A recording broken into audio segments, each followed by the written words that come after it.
the WRAPP methodology that has been developed at EDF for the clustering of meteorological situations and microscale CFD modeling. So a quick outline, I will introduce to you what is in the WRAPP methodology. I will discuss recent improvement to the clustering step. Then I will present what we can do with our tools in microscale simulations for wind energy. And finally, I will discuss some perspectives within the HPCWE project. So it won't come as a surprise to any of you that what we need in wind energy production assessment and also resource assessment is accuracy, because it has a high impact on financing conditions and it is an important industrial stake. And we are at EDF Industrials, so that is a topic that is of high interest to us. The recent increase in turbine and farm size in the past decades results in increased rake losses, which is estimated to be one of the largest sources of uncertainties in annual energy production evaluation, especially for offshore wind farms, but that is not the only scope of the presentation. Onshore wind farms and complex orographical sites are also of interest. The standard tool up until quite recently was to use engineering and simplified CFD models, with the reservation that they often offer little to no account for interactions with the atmospheric boundary layer and also for thermal stability, which is why EDF has been developing the WRAPP methodology to chain mesoscale modeling with CFD microscale simulations. So how do we go about to do that exactly? Well, it starts unsurprisingly with mesoscale simulations with WRAPP, so thousands to tens of thousands, it depends on what we are trying to analyze, which are then clustered to reduce the number of cases that we must study to a more manageable number. After this clustering, we end up with a few hundreds of cases, but more on that later, which we can then study using a microscale CFD simulation code Saturn, which I will present in more detail a bit later.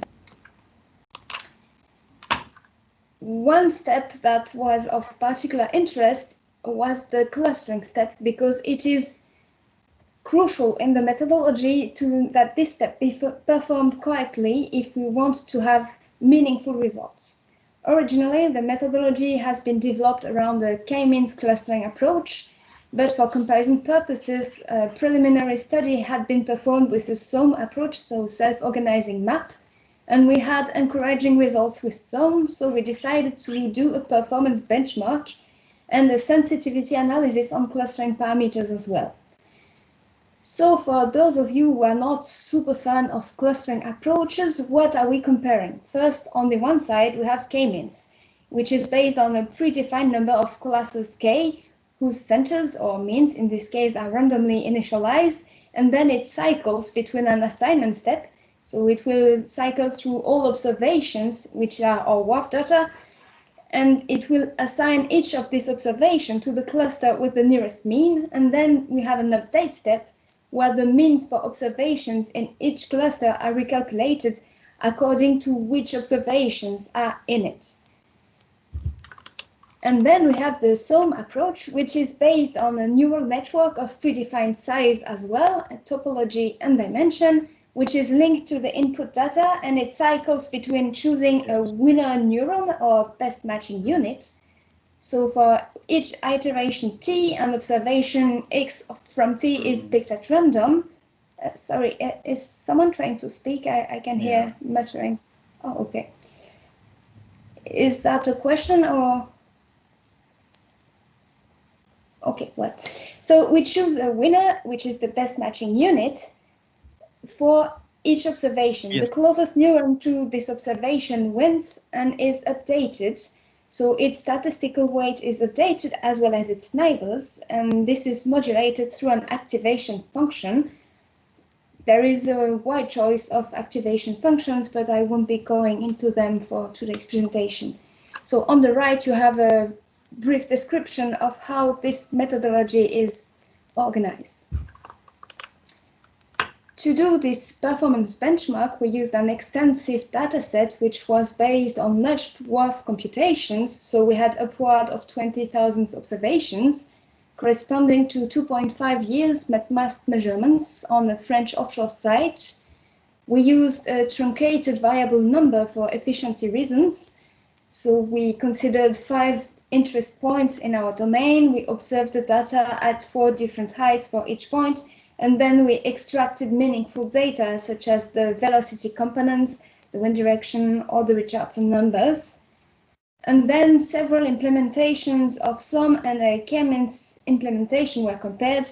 So we were working with roughly 200 clusters in each case, precisely 196 for the SOM case, because we found that square neural network were a bit more performant. So that's what we went for.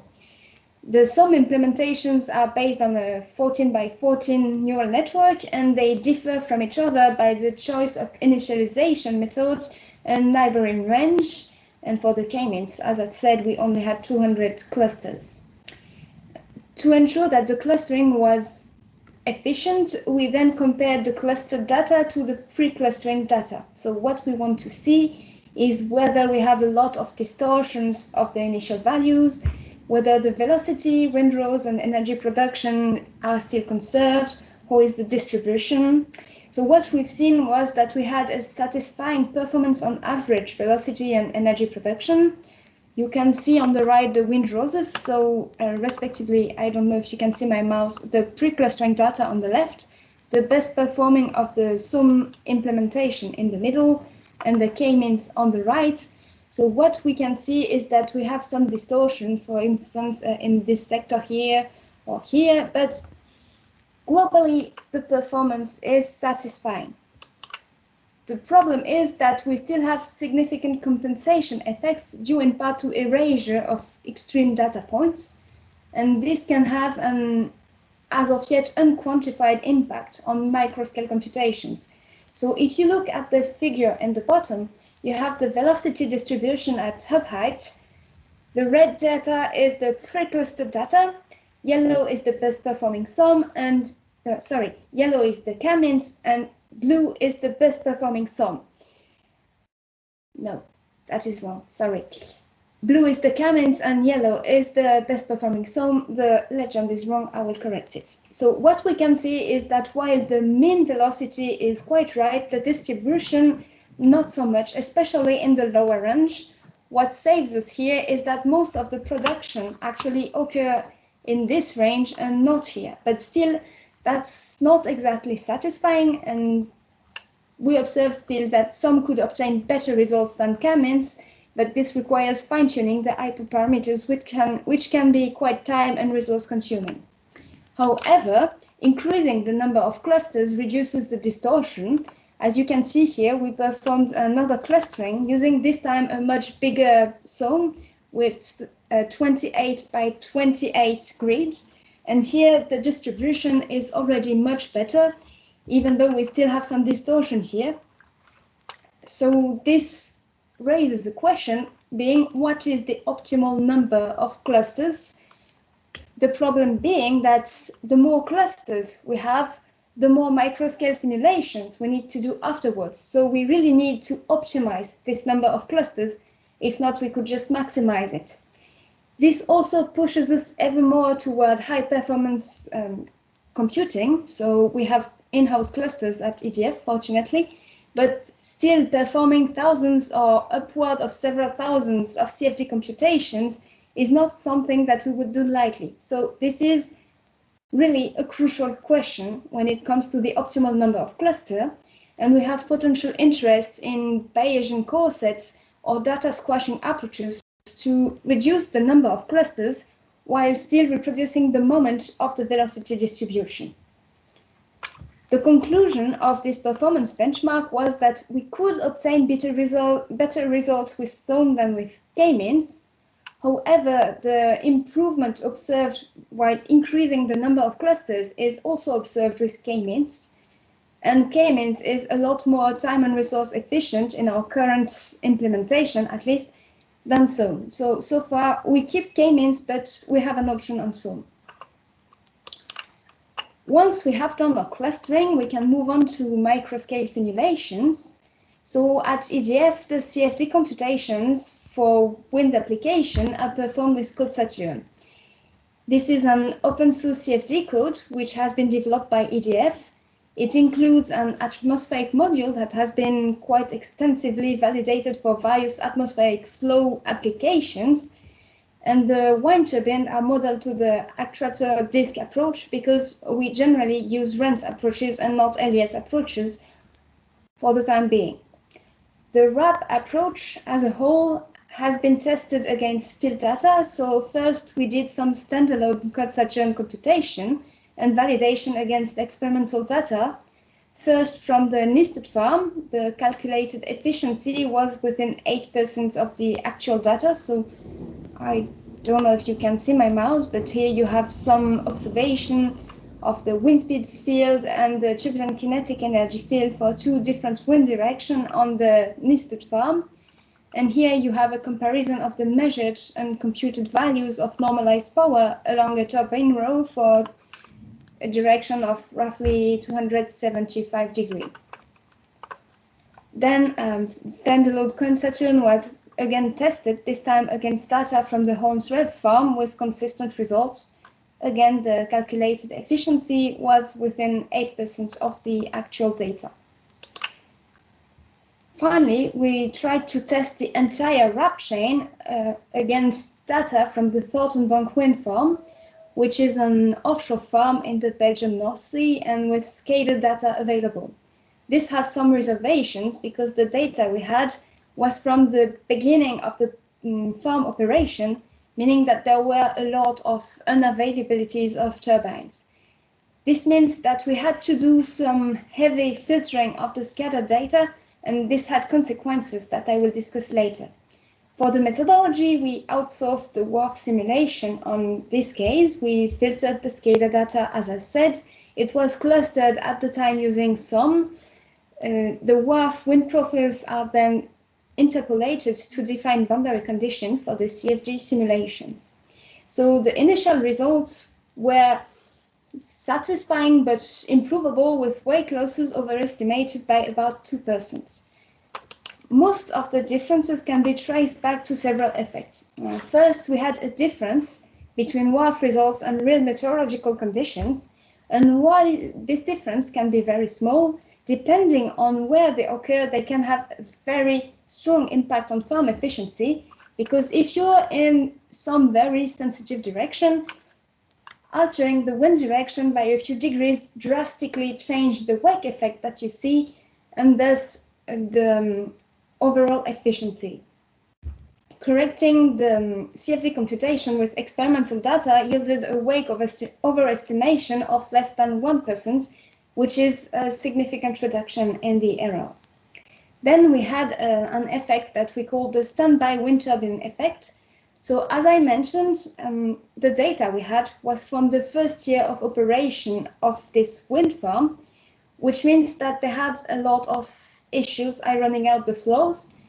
So that from the data we received, a lot of the data points were with standby turbines which were not operating.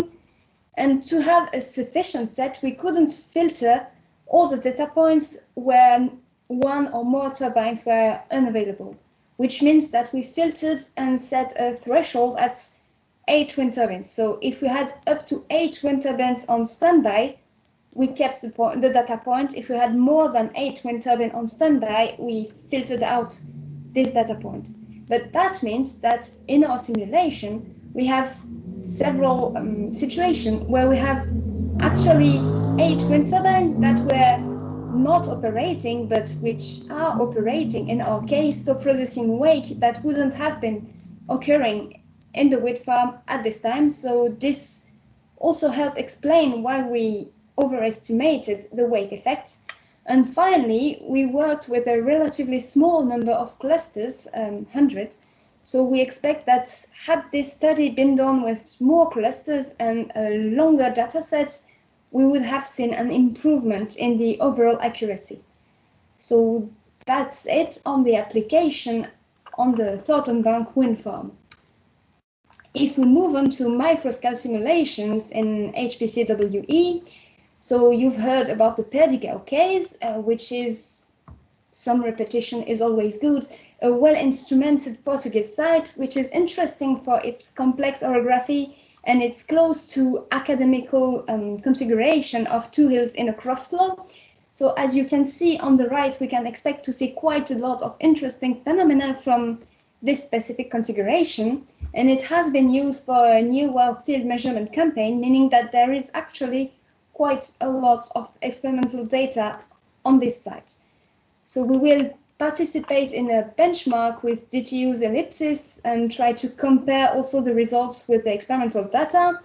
The WRAPP data in this case will be provided by Vortex, and the meat of the problem here is to define the input vector for the clustering step, because when you're doing clustering on an offshore wind farms, you can take only a few points, but if you have a very complex site with complex orography, actually choosing which variables should go in your input vector is crucial to the quality of the clustering.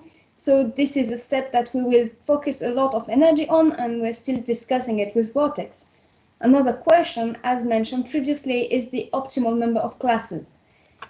So we are ready to go for the actual benchmark. The preliminary computations are finished, and we expect that the benchmark will be performed shortly and to have results to present in a reasonable timescale. Finally, some perspectives on the activity at EDF. First, within the HPCWE project, of course, we have the PERDIGAO computations, and then we look at the Brazilian case, which is, as mentioned before, in partnership with the Santa Catarina University on a not quite offshore site, so let's say coastal site. And what is especially interesting for us in this case is that we have 20 years of WRAPP computations, which is optimal for a more in-depth study of the clustering step. So we will have the ability to really look into and optimize this clustering step for further studies. And in general, to conclude, this methodology has already been used in an industrial context for EDF renewables. We still think that further validation is required, and the key here is to get our hands on high-quality exploitation data over a significant period of time in a wind farm. We are also starting to look into not only the wake effect, but also the blockage effect, which Saturn is equipped to deal with.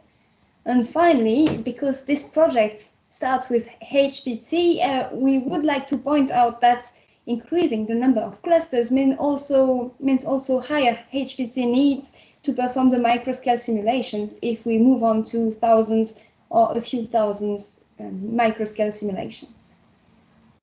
So that's my presentation. Thank you for your attention, and if you have any question, I will be glad to answer them.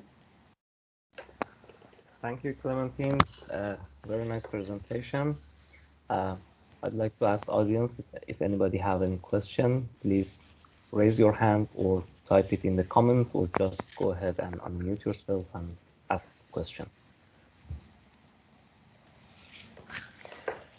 Okay, while waiting to see if anybody have a question, let me ask you one question.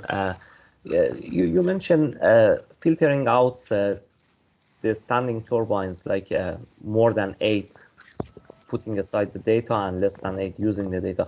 Where is the 8 come from? Why choosing number 8?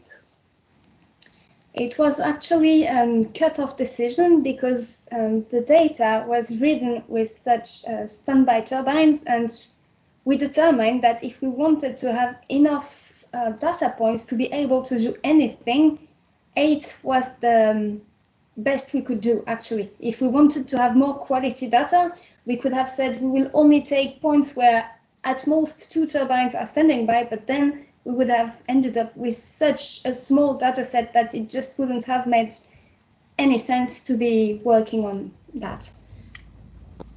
So it was more a constrained decision than an actual scientific decision. It was the best we could do under the circumstances.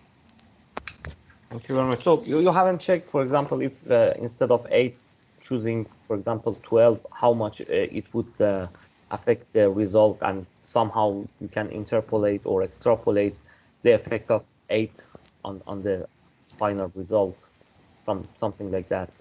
Have an estimate of how this would impact the result?